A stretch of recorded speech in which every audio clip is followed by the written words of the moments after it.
Hi, welcome to Drink Scene.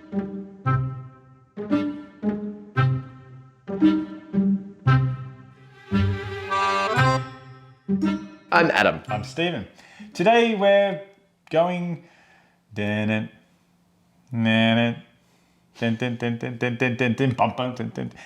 we're watching Jaws. Oh, is that... Oh, I get it now. Yeah. Actually, I made that sound like I was sneaking up on someone. But anyway, we're doing Jaws. Love Spielberg. Huge fan of pretty much every Spielberg film. I can't help myself. And Jaws in particular is one of those films where I start watching it and next thing I'm hooked. I have to watch the whole film. Yeah, I'm hooked. I get it, yep.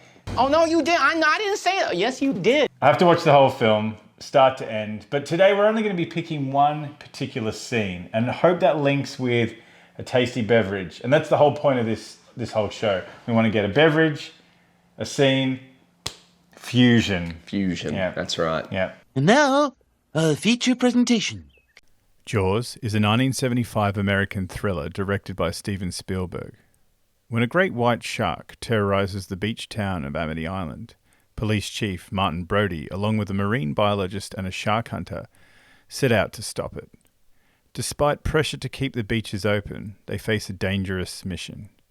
As the shark attacks escalate, tensions rise, leading to a thrilling final battle. Spielberg's masterful suspense-building, iconic music, and innovative camera techniques made Jaws a landmark film.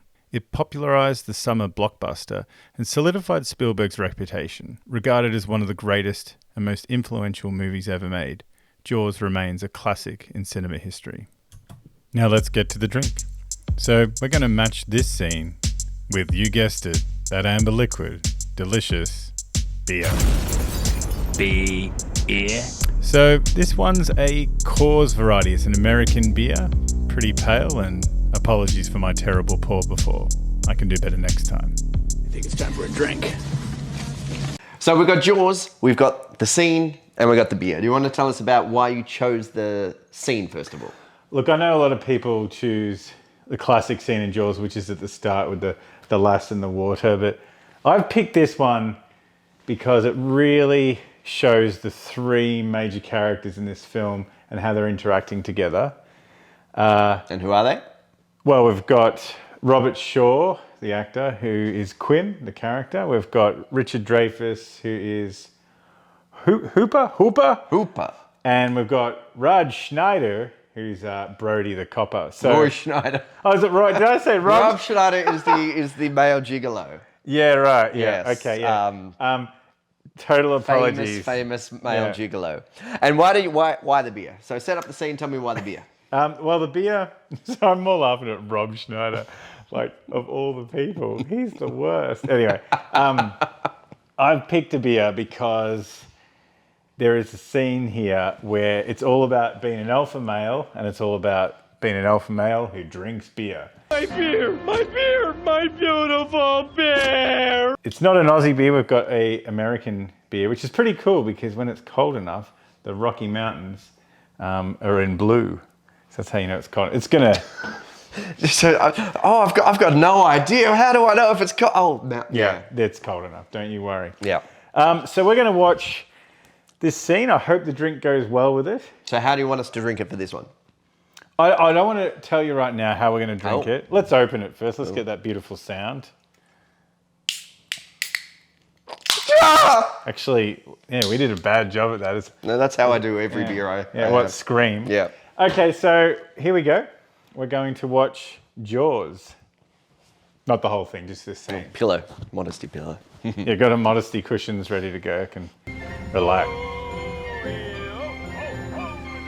So they're off. They're on an adventure. Start with the blood in the water. So, in this scene, it's all about Quint, who is in command of his vessel. So to set the scene though, it's the first time that they're out on the water trying to hunt the shark. Yeah, and I'll just pause it here. So, looking at this frame, it sets it up. Who's in charge? Who's the lackey or lackeys? And it's Robert Shaw. He's in the middle there. He's on his throne. He's in command of his vessel. He's the skipper. got poor Roy Schneider, not Rob Schneider. Roy Scheider. Yeah, Scheider. Wow, I got both of his parts That's of his right. names wrong. Anyway, Brody, the copper, he doesn't like the ocean. He doesn't like the sea. This is the worst place he could be. It'd be like me on an aircraft, not a flyer myself.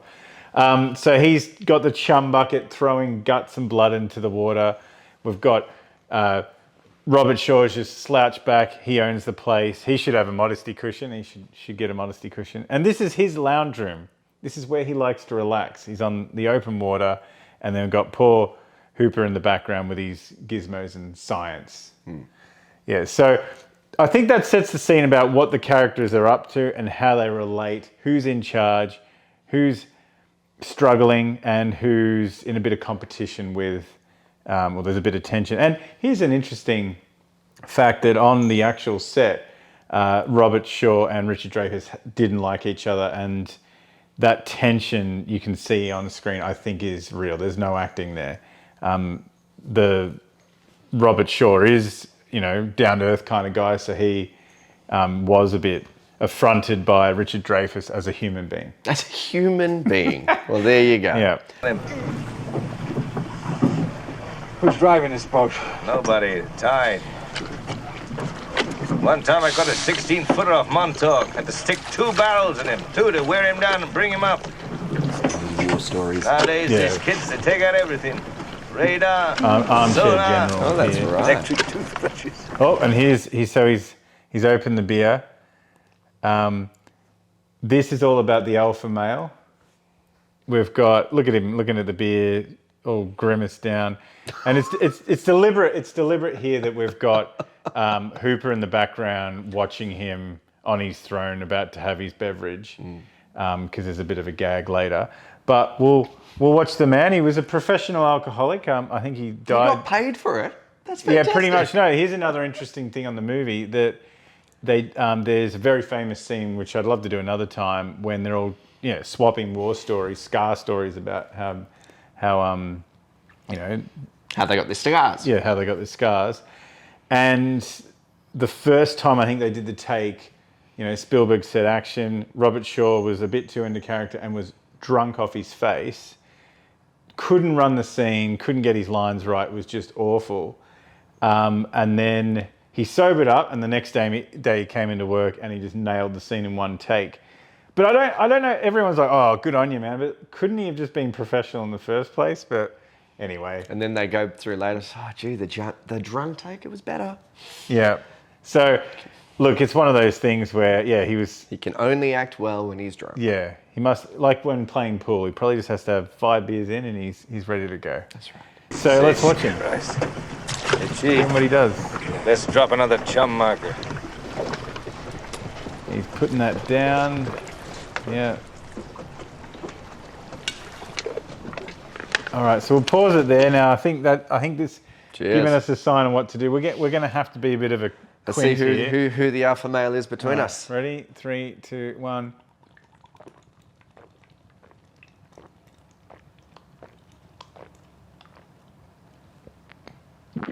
Too cold. Too cold. Too cold. It's the Rocky Mountain picture. Wow. I guess we know who the Robert Shaw is and who the Rob Schneider is. I can't feel my face. Get out of here, male gigolo. Yeah. Farewell and adieu to your fair Spanish. What have you got? Just a minute. I'm really struggling here. I'm not going to throw up or anything, but it really was cold. It's made my eyes water a bit. If only there was a way to tell how cold it was. Yeah, well, next time you go to Skull or Cause, make sure that you can't see the blue Rocky Mountains.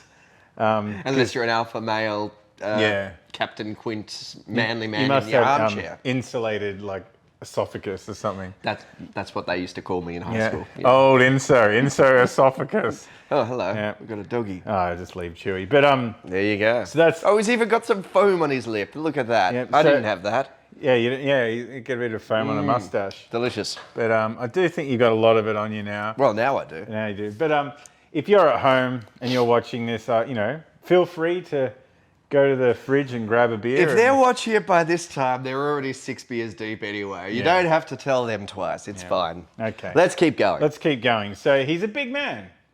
He's bigger than all of us, and you're bigger than me.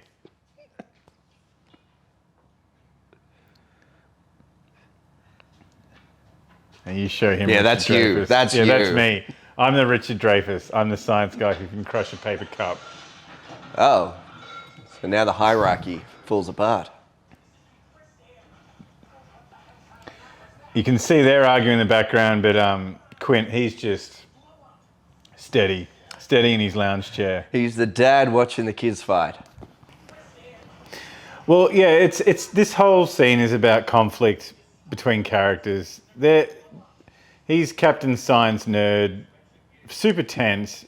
Brody's tense because he's just doesn't want to be there. He looks a bit seasick as well. And in this scene here, I will Quint's pause it having at the the time moment. of his life. He's just sitting there as the kids bicker. Well, Quint's saying that, you know, I've seen a shark eat a rocking chair once. The idea of just You casually... should have a T-shirt that says that. Yeah, I've seen a shark eat a rocking horse. I think here it's all about poor Brody and the realization of what he's got himself into while Quint has been so casual about it, like just another day. He's the ultimate fish out of water. I don't do that. Because he's the police chief, and now he's like the whipping boy on the boat. He can't even tie a freaking knot. Yeah. Next time. Even that lean down to the chief there is Well, like not just chief, Chiefy. yeah, Give him chiefy. a bit of a It's the first time he's condescending moved nickname. out of the chair, really. Like, there's actually some kind of, oh, look, I'll be nice to you, chiefy. Look at this. Can't even tie a knot.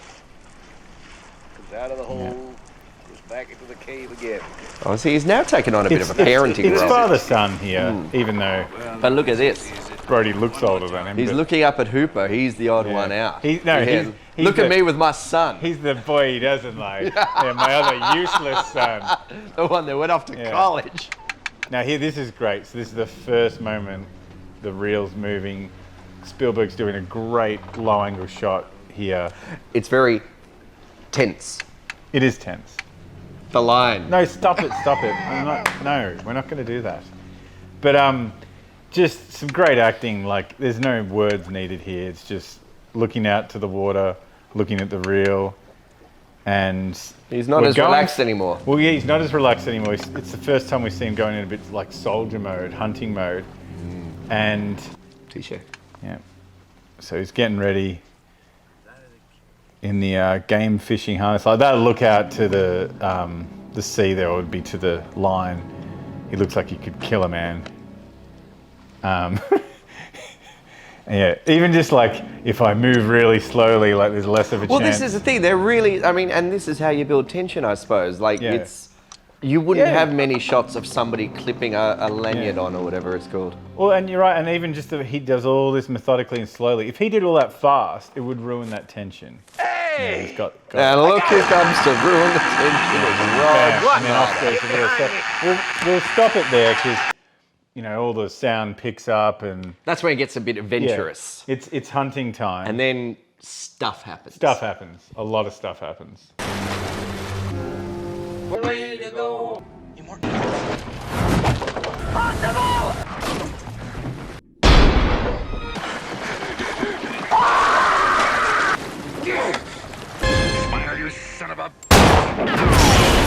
So that was a great scene out of Jaws.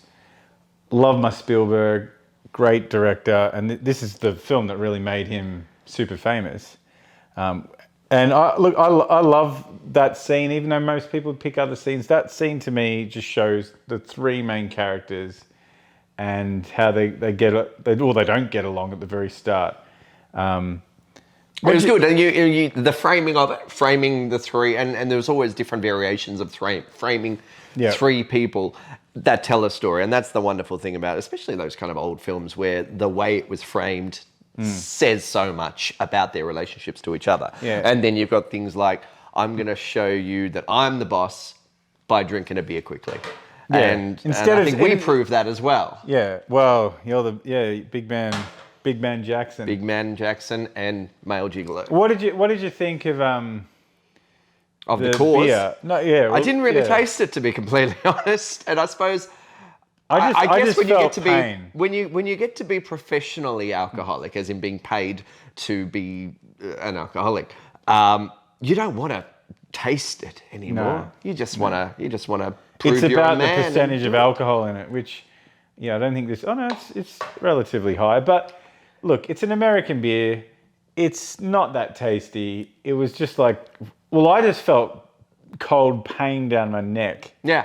And then it just made my eyes water a lot. But that's only if you want to just drink them as soon as you can. If you want to, It's about sit competition. There, that's the thing. It's about that was the point of it, I guess, was having drinking competitions. And I suppose you could do worse than that. Yeah, you could. You could. Yeah, it's called VB. You could do worse than that. So sorry, VB, but you're not great. I liked it. I think it went with the scene. I can't think of any other drink to go with yours but a Bloody Mary. But I would be saving We'll for save a that for a particular vampire. scene. Yeah, when he's got the chum bucket out there throwing everything out, they just go, that's me wanting to throw up. And that brings us to the end of this week's drink scene. Thank you so much for watching.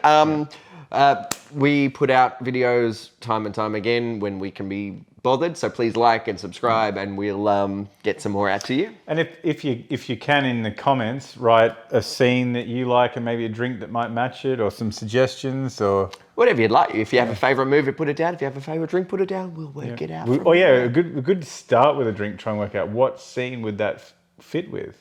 That's a challenge For you. For you and us at the same time.